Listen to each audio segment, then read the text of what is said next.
Hello, children. We have been talking about the structure of an atom for the past few days, and okay, we have traveled enough distance and are coming to the conclusion of our chapter. So we have learned in the previous part about the isotopes. So we have learned what they are. Isotopes are groups of atoms of the same element, which have the same atomic number, of course, and the different mass numbers. And the reason for the difference in the mass numbers also we have seen that is because of the different number of neutrons.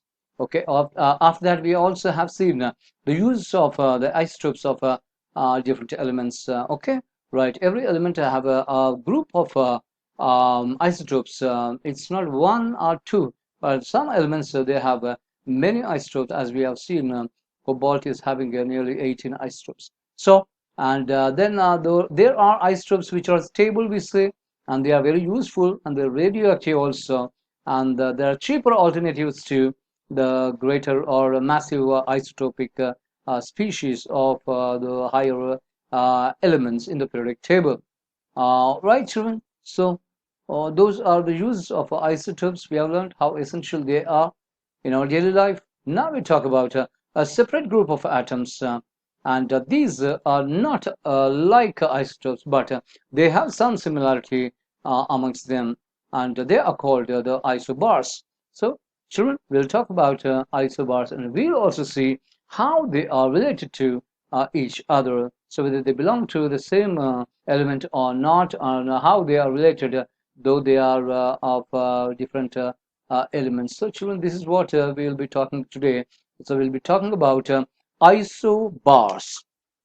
So, children, we'll talk about isobars. Right. So, what are isobars? Now, children, so you'll understand it better from this example. Right. I give you an example of an isotope of argon with atomic number 18 and mass number 40. Right. And I also take the isotope of calcium, which is 20 calcium 40. So, right, children. So, we'll write down the required numbers. That is the atomic number, then the mass number. Okay. Right. And see how they are related. Now, children, from this, I want to tell you what the atomic number is. So, naturally, we have the representation ZXA. So that is 18 is the atomic number for this one, and the mass number is 40. Right. And see, children, how is that? Okay, the atomic number of calcium is 20, and the mass number is 40. So, okay, children, right. For this, there would be the number of protons would be 18, number of electrons also would be 18, and okay, number of neutrons that can be calculated from A minus Z. So there are a few things that we can talk about, but straight away we can see some relation between these two atoms. So they are atoms of different elements. How are the children? They're atoms of different elements. As their atomic numbers are different, naturally, they are belonging to different elements. Right? Good. Now next, now how are they related? Is there any common thing in between them? Yes, you find they are having the same mass number. So that's the relation between these two atoms of different elements. So what do we write, children? So these are atoms of different elements having same mass number. So they are called as isobars. Iso means similar. So when I talk about isobars, I find iso means same and bars mean mass. So children, same mass number. So they are called as isobars. So children, this is how we conclude with this part. Now we'll just get into the detailed flow chart of the whole of the chapter that we have learned to understand how well we have understood this part throughout our different lessons. Okay, children, right. So we'll be going now to the flow chart. Yes, children, right now we have the flow chart, an extensive flow chart, as you can see, right, a detailed explanation of what we have learned. Okay, children, right, It's as easy as that to remember this flowchart, children. We all start. Okay, matter that had an idea. Matter is made up of atoms. That was water. Was people of the ancient times having, and you can see, children, the ancient Indian philosophers, Kannada and Kalyayama, they were having an idea that matter is uh, it if it is divided continuously will come to a stage where we cannot divide the matter further. So Kannada Maharshi Kannada, he found that there are particles which cannot be divided, and he called them as Parmanu, which we are calling them as atoms at present. Right, next one, Kalyayama. And what is his idea? So he said that material, they were not simple, or these particles or materials, they were not just staying quiet, but they were combining. So, okay, right. So you can say his idea was that Parmanu combined. And the next, at the same time, there were Greek philosophers also who were having a certain idea about these atoms. And children from the ancient times, there was the idea about elements. Okay, right. And the next, the material was made up of very small particles, according to Democritus, and he coined the first. He was the first person to coin the name atom. Atom means indivisible, right? Leucippus, he said that the atoms they combine, right? Okay, next one. Now, atom in the modern thought. Let us see what modern thought is now. Okay, right? For more, so somewhere around till 1800.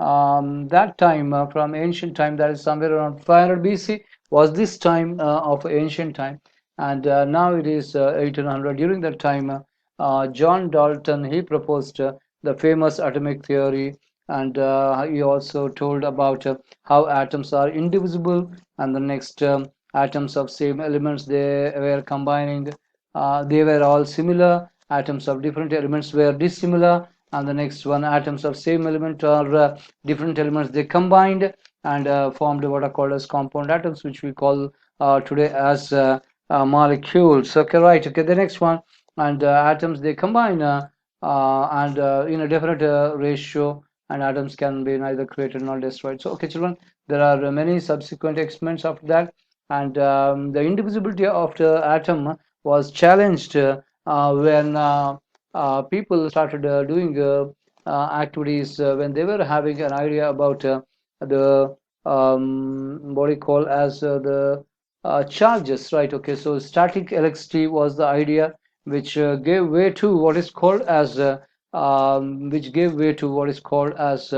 the idea about the charges, and later on the positive charge, negative charge were found, and they were having the idea, but they were not having the idea about the particles which were carrying these charges. Okay, they were not having that idea. Later on, discharge tube experiments were done by J.J. Thomson that led to the discovery of negatively charged particles, and these particles were called as electrons. And remember, children, these were the first particles discovered, and they were electrons. And later on, J.J. Thomson proposed his famous model, which is called as the plum pudding model, and in which the positive charge is there in the atom, and the negative charge electrons are embedded like seeds in a watermelon, or fruits and nuts in the plum pudding. But this was unstable. The reason for the instability is that the positive charge and the negative charge, which are equal in magnitude, they are together residing in the atom. That will cause annihilation and bombardment. And this led to the experiments by Rutherford, who was trying to explain or to overcome this drawback of Thomson's model. Okay, right. He conducted the famous gold foil experiment of alpha particles, and he found, contrary to his assumptions, what happened was he found that alpha particles, which were heavy, though heavy, were just and striking the metal, the gold foil, and just passing through without being obstructed. Though gold foil is such a metal which is having so many atoms, were not able to stop these alpha particles. Now, what is the reason? So the reason was there was a lot of space inside the atom, and the positive charge was concentrated in a very small part called the nucleus.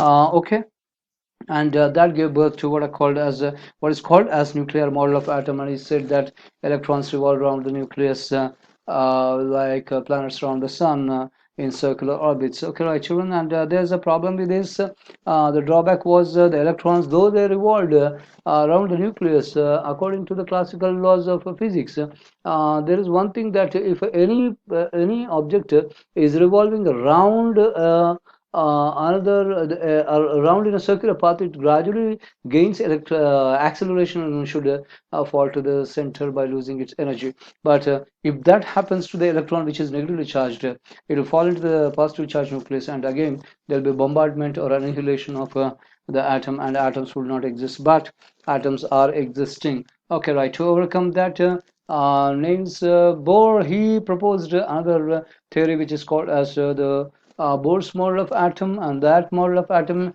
it stated that the electrons are not radiating any energy as long as they are in the orbits. So children, they are called as those states or those energy levels in which electrons are revolving and not radiating energy. They are called as the what I call stationary levels or stationary states. So that is stationary states. That's the model of Bohr. And the next one that studied, that could tell the stability of the atom.